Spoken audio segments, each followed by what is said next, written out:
It is Friday, August 28th. Let's talk PlayStation. Starting off as always with our PlayStation Plus reminder, you don't have much time left to download August games because come September 1st, that falls on a Tuesday, so we'll go right into the next month, which is PlayerUnknown's Battlegrounds and Street Fighter V. So, great month. The only real downsides here is that they're both very popular games, so you might already have them, but also they're both available on PS Now, so if you're a subscriber for that, then this month doesn't mean much for you.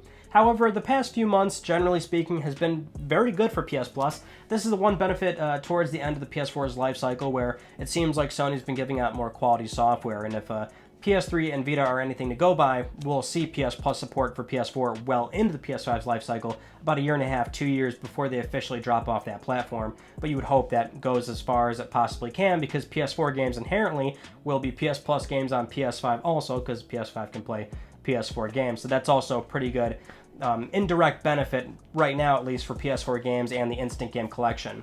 But going into our first news story, actually, the August PS Plus game, or one of them, Fall Guys, turns out this is now the most downloaded PlayStation Plus game ever. I love the story of this game. It's so crazy how, it just came out, the beta got a lot of positive reception, but really, it's such a simple idea for a concept that we've seen for the past 3-4 years now, the Battle Royale concept, but it's just so simple, and I love how this is really another Rocket League where everyone just loves it regardless of any sort of preference. Most people seem to have a lot of fun with this game. I finally played it for the first time the other night with my buddy Terrell. We were just kind of passing the controller back and forth, trying to see how far we could get. I didn't get any crowns, he got one, but it's just such a fun game, so I am thrilled to see how well this game is doing. I think it also sold 7 million copies on Steam, which is ridiculous, but yeah, Fall Guys has done really well and much deserved. Now, as of right now, PS4 Firmware 8.0 is in active beta, not released just yet, but what was pushed out was 7.55, so you might have already downloaded and installed it.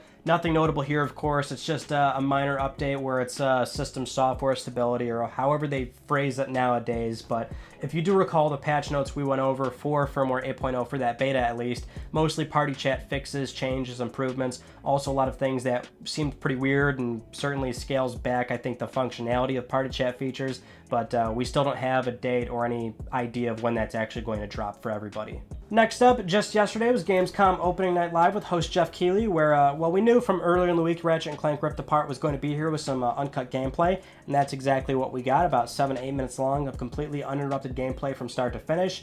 And unfortunately, it wasn't all that revealing. Pretty much the same footage we saw during the PS5 See the Future event, just that it really was more organic footage, like how you'd really play the game. So we saw Ratchet shoot some baddies, he upgraded his gun a few times, which is an element of that game if you've never played it before. But it really did look fantastic, and if you watch the live stream as it happened, make sure you go to Sony's official PlayStation channel, watch their 4K upload to get a good idea of how beautiful this game really looks, because that's the weird situation Ratchet has found itself in. This franchise has always looked great on any hardware that it's on, but it has never really been a prime example of what it is right now, which it's one of the most next-gen looking games that we have so far. From a presentation standpoint, you wouldn't think that's where Ratchet is, but realistically, the texture resolution is nuts for this game. The particle effects are crazy. You've got those ray trace reflections off of Clank, which look beautiful, but also, of course, that SSD, which we've talked about at great length and you're pretty familiar with at this point. Things are being done in this game that just cannot be done with a traditional HDD. Those dramatic level shifts, even those smaller gameplay mechanics in that like arena setting for when you're encountering a bunch of enemies, or even just through the platforming sections, it almost looks like Ratchet's pulling the level towards himself, but really you're sort of doing a very quick transition from one part of the level to the other, and that just looks super cool and unique, and they're going to do that in a lot of interesting ways throughout the general flow of how those levels are going to be designed, but the game just looks fantastic. Now, this is one of a few PlayStation Studio exclusives where we don't have any sort of release window attached to it, at least up until now, where during the end portion of the show, Jeff Keighley did ask Insomniac, when can we expect this game, and it now has a launch window, release window, which is awesome, because this is such a good lineup that we're seeing now. Spider-Man Miles Morales, in all likelihood, aiming to be a launch title. We talked about Demon's Souls last week, how that was rated in Korea. Release window could be anywhere from the first, few months to possibly upwards of 6 months after the console actually comes out, and that's relatively soon. So that's a really strong lineup. Certainly for, also, we talked a while ago about Gran Turismo 7. That game might be sooner rather than later. So very strong all around, right? If we look at the timeline here of where Horizon is probably aiming for somewhere around fall or holiday 2021, that game's probably further out on that end. So you've got 3-4 big PlayStation exclusives coming within the first 6 months or so of PS5, assuming everything goes according to plan and COVID doesn't mess up any workflow for the teams. And then you might see something like Horizon come towards the end. And then there's still those other oddball games in there as well that we're expecting, like Little Big Planet or Returnal, Destruction All-Stars. Remember, they announced 9 PlayStation Studio games at the See the Future event. So if we work on this timeline, we're looking at a lot of these games coming out within the first year of PS5's launch, which is really encouraging to hear. Moving on to our next news story, we've got more PS4 to PS5 upgrades confirmed to talk about here, so let's go over these, starting with Hitman 3. Well, first off, this game has a confirmed release date of January 20th, so that's great, but we learned that only the digital copy of the game will be a free upgrade from PS4 to PS5. That'll be the only path forward. If you buy a physical copy of the game, there's no way to upgrade that, which is unusual. I think this is our first example where the physical copy has nowhere to go. Previously, what we've seen is that the disc version can go forward, but only to a disc-based PS5, right? So if you buy a discless PS5, should go without saying, but there's no way to authenticate your purchase, or they don't want to, insert a download code or anything like that. They just don't want to do it. So what we've seen is that usually there'll be a path for that, but not for a discless PS5, but nothing for that for Hitman 3. If you want a free upgrade, it will be offered, but you have to buy the digital copy on PS4, then log into your PS5, you'll be able to download the PS5 version. So at least there's something by way of that particular game. But for Call of Duty Black Ops Cold War, this game finally had its formal announcement and reveal, finally. So there's a bunch of trailers, footage, details, Activision laying out all the versions of the game that you can buy, but this time around they also have to lay out how you can upgrade this game from current gen to next gen. This one is by far the most complicated, and that's if we include the Xbox version. We don't need to do that here, so we'll just talk about what we can expect for PlayStation, which is that there is a standard edition of the game, whether that's physical or digital. You can upgrade that. But from their wording, that will cost a price. If you buy the straight-up standard $59.99 edition, whether it's digital or physical, that will be upgradable, but that'll probably be a $10 fee because they're offering a cross-gen bundle. So the digital cross-gen bundle will be $70. You'll buy it on PS4, X1, and that'll be a free upgrade on PS5 and Series X. But either way, digital and physical will have a path forward. They also outline if you buy the PS5 version natively, that will not entitle you to a PS4 version. That may seem obvious, but they've outlined that only because on the Xbox side of things, if you buy the Xbox Series X game, which that's where they have the ambiguous Xbox label, that actually ships on disc both versions for both platforms. So that's why they had to outline that for PlayStation. If you buy the PS5 disc, you won't get a PS4 version. So you have to go from PS4 to PS5 to enjoy having both of them, right? But if you get that cross-gen bundle, you've already paid your $10 difference, which we're also saying that if you buy just straight up the next-gen version, it's looking like it's going to be $69.99. So that kind of tells you right away from the cross-gen bundle that Activision is certainly going to the $10 increase. There's another big publisher that is outlining probably a new $10 minimum for brand new releases. So it's not looking very good in the way of getting clarification on if games are going to get increased by $10 or not. But we'll see if it becomes a new industry standard, which is really unfortunate that we have to have an industry standard in this regard. Although the increase was in all likelihood probably coming. But anyway, going back to the Black Ops Cold War Standard Edition, where you have to pay $10 to get a next-gen version. If you don't get the cross-gen bundle or the native PS5 version, you will have to pay some sort of difference, at least from Activision's perspective, because one thing that we did see this week was a really weird PlayStation Store listing where it was called, well, what do we have here? But really it was titled PXG4, PS4 Full Game Standard Disc Game Test for Prod, for 49 cents. What it describes is early server development and integration, and if you were able to get a hold of this or start it, you could actually see that's really just a development tool, kind of a case study that Sony's trying out for what appears to be inputting promo codes or trying to authenticate purchases for just what it describes, right? A standard disc. I mean, that is what we're seeing. We already heard from Sony that they're letting publishers basically do anything for next-gen upgrades. They can be free, they can be discounted, they can charge again if they want. It's really at their discretion. And so this is Sony's, testing on the PlayStation Store side of things where, how do you authenticate a disc? How do you make sure that it goes through for a discounted price? I mean, that's really just what we're seeing, and so this was really a mistake on their part. But still interesting that that is the image they chose for the listing, and looks like somebody likes to have a sense of humor. Next up, this past week, we saw Sony Interactive Entertainment submit documentation in Peru that tells us PS5 is probably going to be utilizing the latest standards for Bluetooth and Wi-Fi, which for Bluetooth, mostly the latest standard, which would be Bluetooth 5.1, and then you'd have Wi-Fi 6, which is great, although in the short term, you might not see much of a difference. For Wi-Fi 6, you need a Wi-Fi 6 ready router. They're fairly recent, more expensive. You probably don't have one right now, but for that, you see general performance improvements all around, right? Lower latency, higher bandwidth. Really, the headlining feature of something like Wi-Fi 6 is that it's got a higher network load for multiple devices in a household. Realistically, if you're playing on console, try and hardwire your connection via Ethernet. I know most people probably can't do that, or they don't do that, so down the road, you'd want to get a Wi-Fi 6 ready router, but also your ISP comes into play with your download and upload speed, so that's why that gets super annoying. But then for Bluetooth 5.1, you've got increased distance, which really doesn't matter for the environment that you'd be playing in, which would be your bedroom or living room or something like that. But that's also something where it can accept more devices that are more intensive on the radio signal. But that still bodes pretty well. This doesn't tell you that we're going to see generic, Bluetooth support on PS5. Rather that the reason you see dongles on PlayStation 4 is just so it's a dedicated radio signal. That way it doesn't keep away from the controller, which is very important for keeping latency down when you want to, have fast inputs accepted.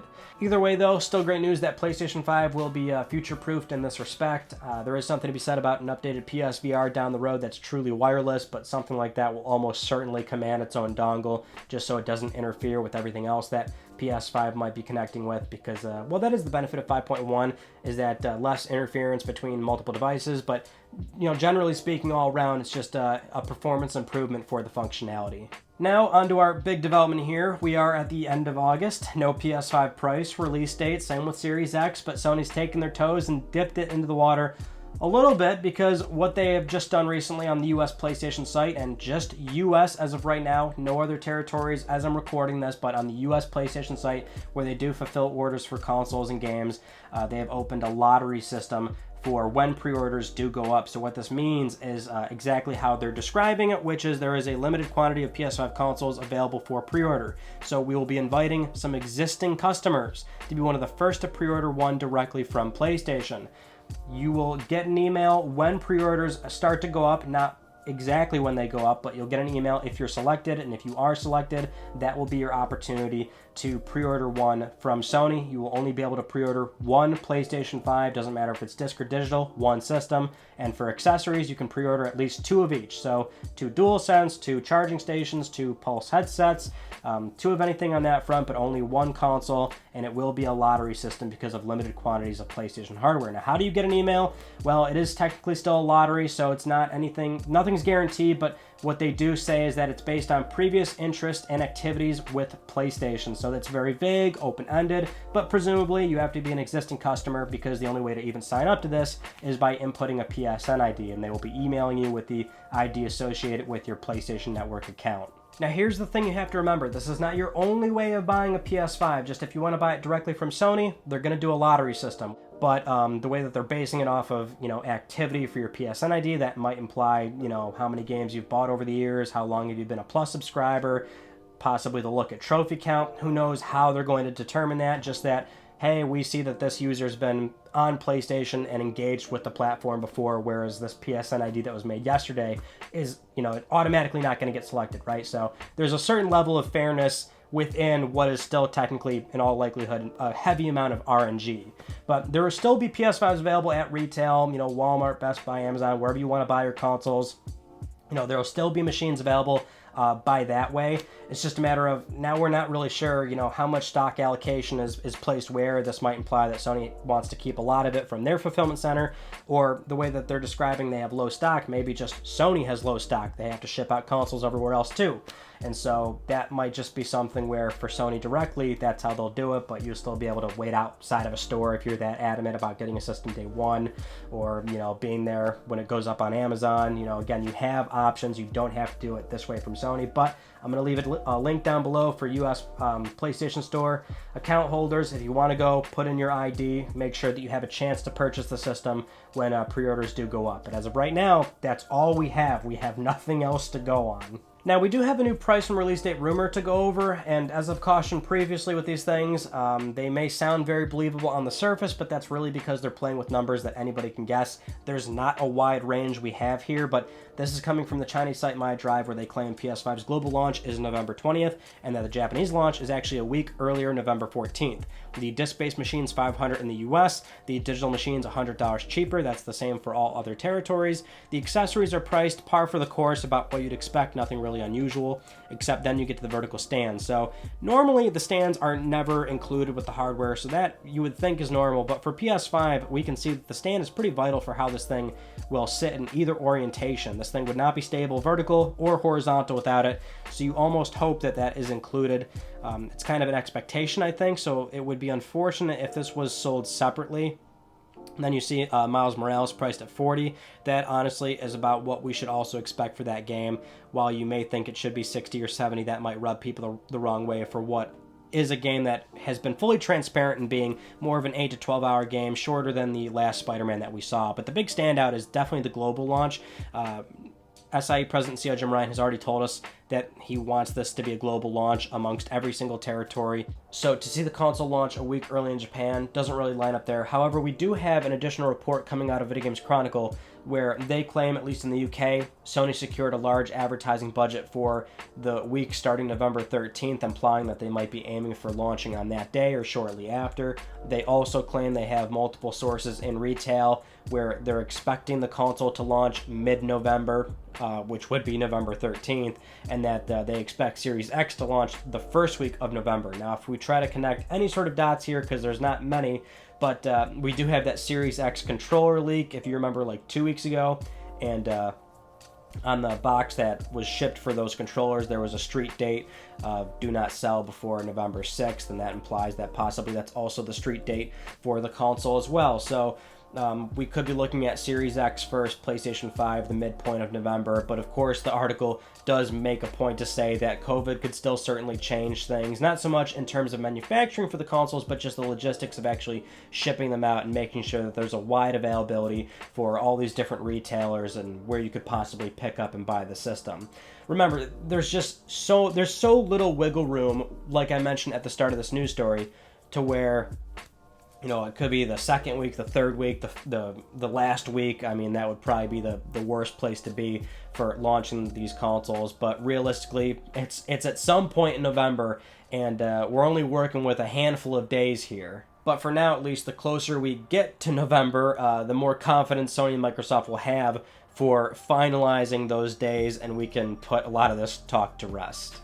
Moving on to our next news story, Oddworld creator Lorne Lanning was speaking with the official PlayStation magazine, talking about the social features and aspects of PS5, and he was not very specific at all. Super vague. There's really not much we can pull from this outside of the one thing he touched on, which was how PlayStation 5 is going to try and help you with certain aspects while playing games. So again, very vague, but the quote we have here, he says, "There are ways that it's enabling, sort of helping with problems that you might be having in the game, more intelligent monitoring of people having difficulty, and I wouldn't say AI level, but it's kind of smart things that are going on. Like, if you take advantage of this new feature, you'll be able to help players where they normally get stuck in this way." And so there are some really clever things going on there that involve this sort of extension into other networks, other people, other points of feedback, and giving people information on how to play the game better, how other people might play or solve these problems.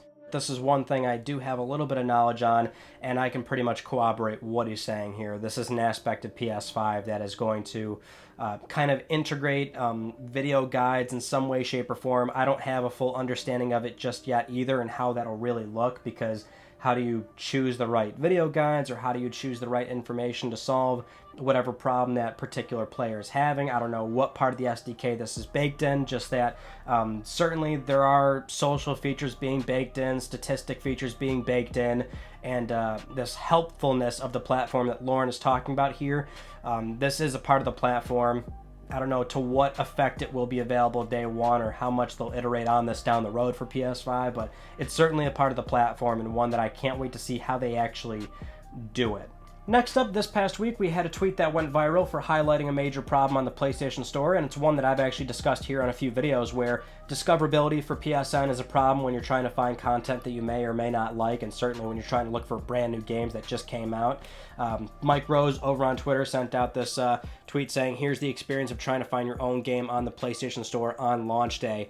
And he checks the Explore tab, checks the New tab. In the immediate section, you don't see anything. He then goes to search by text up until he spells out the full name of the game, and then scrolls all the way down to the very bottom. Now, of course, the name of his game shares some similar, keywords with other content on the store, but I've always said how ridiculously annoying it is to have to move from left to right so far for certain aspects of navigating the PlayStation Store, right? Going all the way to new, thumbing through all those panels, but you scroll all the way to the right, hit new games, and that's when it's just a cluster of 3 games or 3 content items stacked on top of each other, just in a chronological list.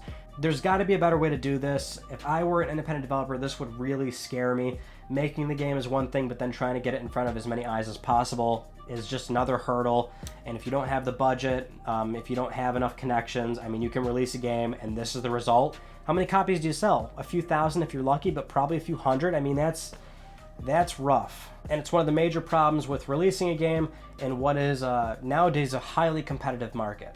But with all that out of the way, it's time to get to Let's Talk Plus, the weekly Let's Talk PlayStation giveaway where one of you could win a $10 PSN code. I would like to congratulate this viewer right here. I'll be contacting you very soon via email or Twitter. If you would like to win a $10 PSN code, it's very simple. Follow the link down below. Supporting this channel a number of ways can gain you an entry, and I'll announce the winner next week because I'm trying to pay for your games. Those are all the news stories that I want to talk about with you all. Our Tuesday video was the PS4 Legacy. We just had Ghost of Tsushima come out, our last major PS4 exclusive, so now's a great time to reflect on this platform and talk about what it meant for Sony's lineup, and even somebody like me who loved the PS3, even I lost sight of just what this console really meant for Sony, so check out that conversation.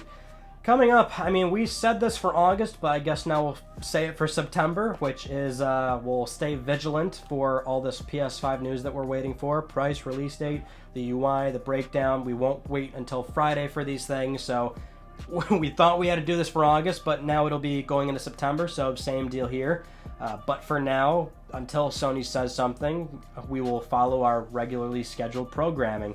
So that's it. That concludes this week's episode of Let's Talk PlayStation. I'm Ryan Benecki. Thank you all so much for talking with me, and I will see you all next Friday.